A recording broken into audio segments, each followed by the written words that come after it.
Video kali ini saya akan membahas seorang anak muda yang berhasil melipat gandakan asetnya di saham sebanyak 100 kali lipat. Wah, jadi dari 1 M, kalau dia masuknya di 1 M, dia berarti menaikkan menjadi 100 miliar ya.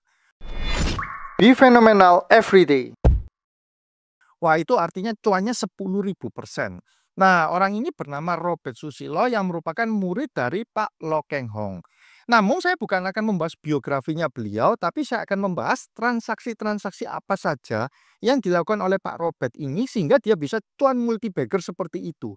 Nah, supaya apa? Supaya kita bisa belajar ya, bagaimana sih pola pikir dari Pak Robert ini atau strategi apa? Atau kira-kira seperti apa alasan Pak Robert ini kok membeli saham-saham tersebut dan menjualnya ketika sudah multibagger. Kalau kita lihat di beberapa media, itu disebutkan ya bahwa ini adalah transaksi-transaksi yang dilakukan oleh Pak Robert seperti di saham Abda ya, tahun 2011 dia beli 680 dijual di 1.500, kemudian ada saham Amak ya, di 195 dia jual di 310 dan yang paling fundamental adalah sahamnya INKP ya, di mana dia beli di 2018 kemudian dia jual di 19.100. Nah, sekarang kita akan bahas satu persatu ya, mulai dari yang Abda.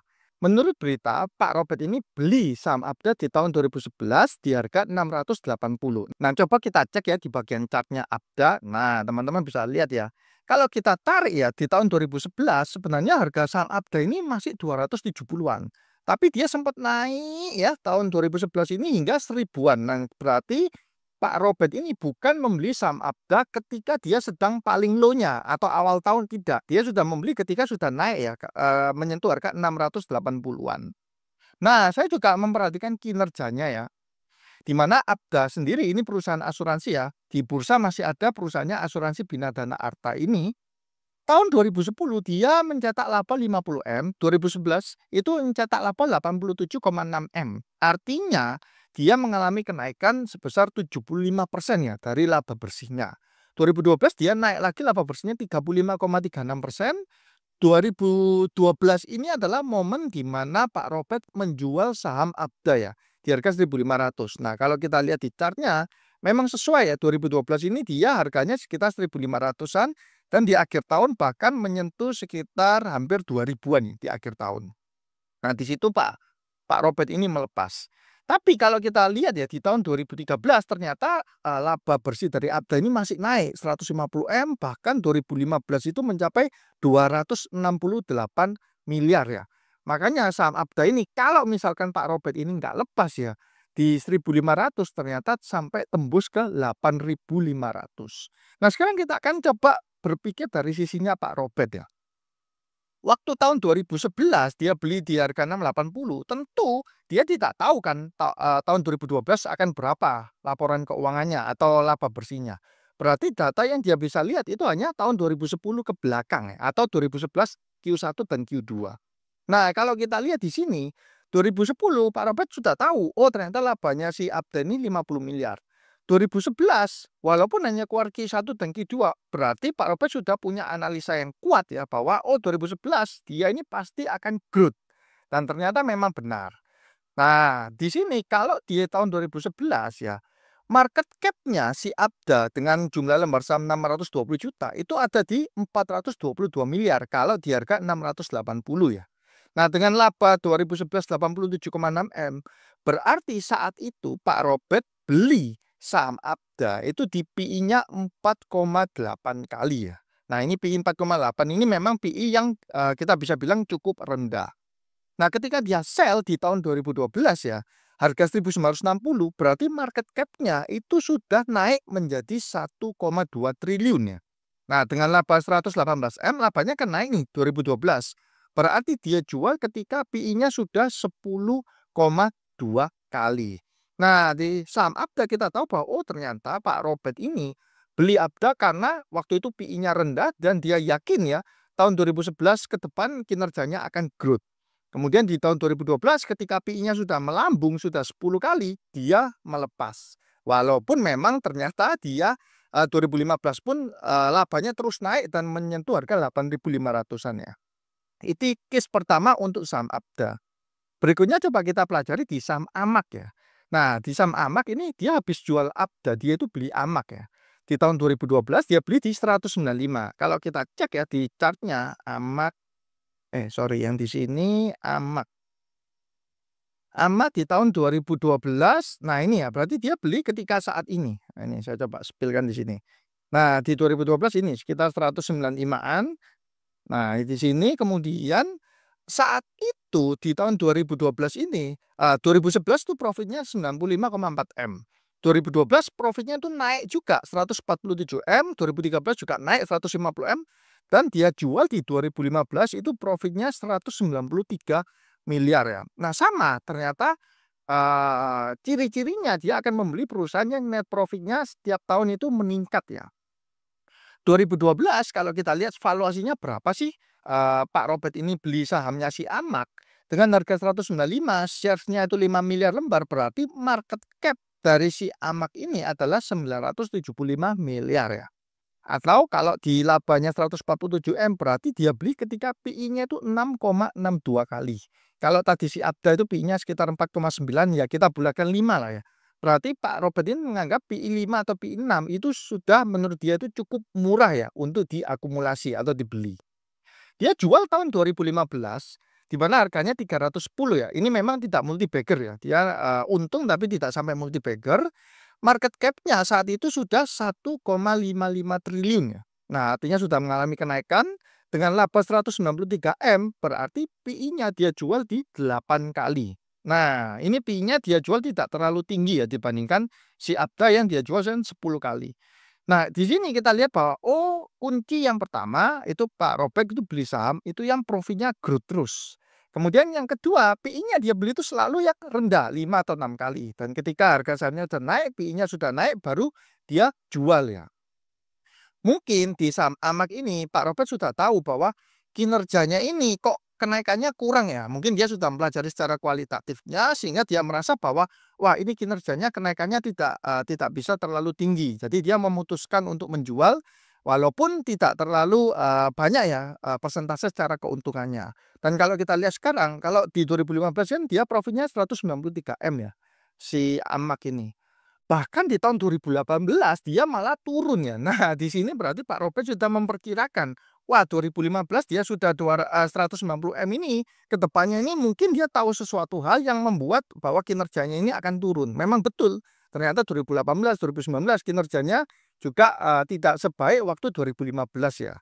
Nah, itu yang untuk transaksi di saham AMAK. Kemudian yang terakhir itu untuk saham INKP, ini yang paling fenomenal ya. Nah, ini coba saya bukakan chartnya dulu. Di sini INKP ya, INKP di sini juga INKP. Nah, saham INKP ini dia beli 2.800 ya, harga 2.800 tahun 2017 ya. Kemudian dia jual 19.100. Wah, ini untungnya sudah berbeger-beger ya. Sudah berapa kali ini? 8 kali lebih ya, 800% lebih. Dia jual padahal hanya hold-nya sekitar 1 tahun saja ya. Beli 2.800, jual 19.100. Nah, sama seperti sebelumnya kita lihat ya, bahwa 2016 ya, itu laba bersih dari INKP 2,7 triliun. Ini yang Pak Robert ketahui di saat 2017 kan. Dia bisa melihat laporan keuangan tahun sebelumnya. 2017 ternyata labanya itu double ya. Dari 2,7 naik menjadi 5,6 triliun. Artinya growth-nya itu 100%. Bahkan di tahun 2018 dia labanya itu juga naik lagi 8,5 triliun atau growth-nya 50% ya. Nah, kalau kita lihat di sini ya memang saham INKP ini ketika saya coba persempit di tahun 2017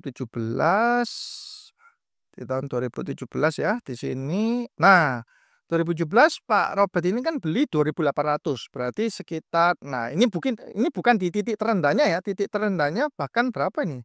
Awal tahun 2017 ini. Awal tahun 2017 ini cuma 900-an. Nah, Pak Robert beli ketika sudah naik ya. Sudah lah ini pertengahan tahun berarti sudah di angka 2.800-an kan. Di sini dia beli dan ternyata kinerjanya memang benar-benar naik sampai sempat menyentuh 20.000. Artinya dia jualnya pas, momennya hampir di puncaknya. Berbeda dengan Abda tadi ya yang dia jualnya kecepatan ya. Dia jualnya pas, momentumnya jual di 19.100 ya atau selisih sedikit dengan harga tertingginya. Nah, valuasinya ketika tahun 2017 dia beli di harga 2.800 ya. itu market cap-nya 15,4 triliun dengan laba 5,6 T, berarti dia beli cuma PI-nya 2,75 kali. Nah, PI-nya ini malah sangat rendah sekali, PI 2,75 ketika dia jual di tahun 2018 ya. Walaupun market cap-nya dari 15,4 T naik jadi 105 triliun ya. Wah, ini naiknya sangat banyak ya, hampir 8 kali lipat ya.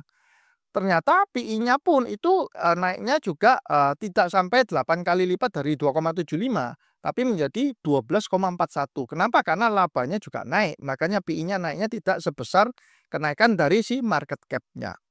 Jadi dia beli di PI 2,75, terus 2018 labanya naik luar biasa, PI-nya memang juga ikut naik 12,4 dan dia jual ya. Nah, ini dia jualnya ini momennya paling pas ya, dia bisa jual di pucuknya. Kalau dari 3 transaksi ini kita bisa melihat bahwa, oh, Pak Robert ini ketika membeli atau investasi suatu saham yang pasti kriteria pertamanya dia akan beli yang labanya growth ya. Jadi ini dia beli dengan growth company, itu yang sudah pasti. Yang pertama di situ, kemudian yang kedua, dia akan beli itu dengan PI yang tidak terlalu tinggi. Jadi dari 3 transaksi ini tidak ada yang Pak Robert beli di PI-nya misalkan 15 atau PI 20, itu tidak ada. Jadi dia akan beli perusahaan yang PI-nya itu cukup rendah. Nah, itu yang kedua. Dan yang ketiga adalah dia akan jual ya. Dia akan jual ketika menurut dia itu PI-nya itu sudah dirasa cukup tinggi atau kinerjanya tidak membaik. Seperti contohnya di saham AMAK, di mana beliau bisa memperkirakan ya, oh 2015 labanya 190 M. Ternyata di tahun 2018, 2019 tambah ambles, tambah turun. Sehingga dia tidak menjual saat kinerjanya sudah turun, tapi dia sudah bisa memprediksi. Nah, kesulitan dari value investor sebenarnya kan filosofi Pak Robert ini simple. Dia filosofinya value investing. Beli ketika murah ya, ketika murah tapi perusahaannya itu terus bertumbuh. Nah, yang susah adalah gimana kita bisa menganalisa ya dengan detail, dengan kualitatif. Oh, perusahaan ini kita yakin tahun depan tuh labanya pasti akan bertumbuh. Nah, itu yang menjadi kerumitan di dunia value investing, dan tidak semua orang bisa melakukan hal itu ya, karena itu butuh research yang mendalam. Orang-orang butuh mengetahui bisnis model dari perusahaannya, kompetitornya, kondisi di lapangannya, untuk bisa menentukan bahwa oh, ini perusahaan ini masih akan terus growth, atau perusahaan ini kelihatannya growth-nya sudah terbatas bahkan cenderung menurun. Nah, ternyata seperti itu ya strategi dari Pak Robert. Ya, saya bilang cukup simpel, namun sebenarnya tidak mudah untuk dilakukan. Karena dia harus benar-benar memilih ya saham-saham atau perusahaan-perusahaan yang dia yakin akan terus bertumbuh namun harganya masih murah. Jangan kebalik ya teman-teman, beli perusahaan yang harganya sudah setinggi langit, PI-nya sudah ratusan atau ribuan persen, tapi berharap harga sahamnya akan terus naik.